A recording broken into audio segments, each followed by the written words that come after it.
ZTE bersiap meluncurkan smartphone baru di Indonesia. Perusahaan bahkan sudah memberikan bocoran model smartphone yang bakal segera rilis di tanah air, yakni ZTE Nubia Neo 5G. Bocoran itu diungkap melalui akun media sosial resmi ZTE Indonesia, baik dari Instagram maupun Facebook. Menurut postingan tersebut, ZTE Nubia Neo 5G bakal dirilis di Indonesia pada Agustus ini. Namun perusahaan tak merinci tanggal dirilisnya ponsel tersebut. Terlepas dari informasi tersebut, ZTE belum mengungkapkan spesifikasi yang diusung oleh Nubia Neo 5G secara lengkap. Ponsel itu terbilang menarik karena Nubia diketahui sebagai model ponsel yang fokus ke fitur gaming dari ZTE. Perangkat ini juga akan menjadi seri Nubia pertama yang dirilis ZTE setelah resmi kembali ke pasar Indonesia sejak September 2022.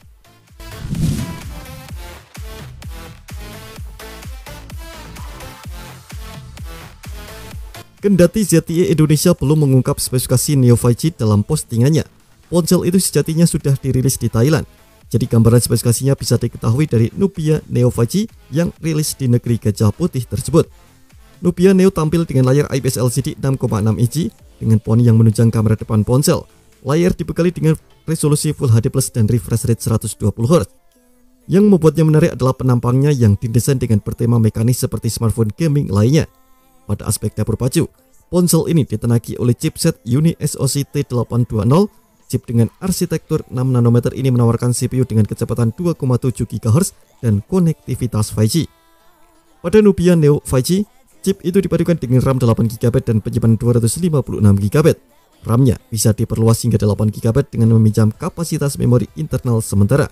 Jadi total RAM yang bisa didapat pengguna sampai 16GB. Pengguna pun juga bisa memperluas kapasitas penyimpanan ponsel dengan memakai kartu microSD. Ponsel gaming ini juga dibekali baterai berkapasitas 4500 mAh dengan dukungan fast charging 22,5 watt. Sementara pada aspek kamera, ponsel ini dilengkapi kamera ganda terdiri dari kamera utama 50 megapiksel dan kamera kedalaman 2 megapiksel. Ada pula kamera depan dengan resolusi 8 megapiksel. ZTE Nubia Neo 5G berjalan dengan sistem operasi Android 13. Fitur lainnya yang melengkapi ponsel ini adalah sistem pendingin, dual SIM, Wi-Fi, Bluetooth 5.0, NFC, USB-C, Face Unlock, dan pemindai sidik jari di samping atau side mount fingerprint. Dengan sejumlah spesifikasi tadi, ZTE Nubia Neo 5G hadir dalam dimensi 163,7 x 75,0 x 7,98 mm. Dihimpun tim GadgetMe dari Gizmo China. Di Thailand, ponsel ini dibanderol di angka 6.999 baht atau sekitar 3 jutaan. Perlu dicatat bahwa ponsel ini merupakan harga ZTE Nubia Neo 5G di Thailand. Adapun harga dan spesifikasi di Indonesia baru akan diketahui pasti ketika ponsel itu resmi rilis di tanah air. Terima kasih telah menonton video ini. Jangan lupa subscribe dan aktifkan loncengnya untuk mendapatkan informasi menarik seputar komputer terbaik dari GadgetMe.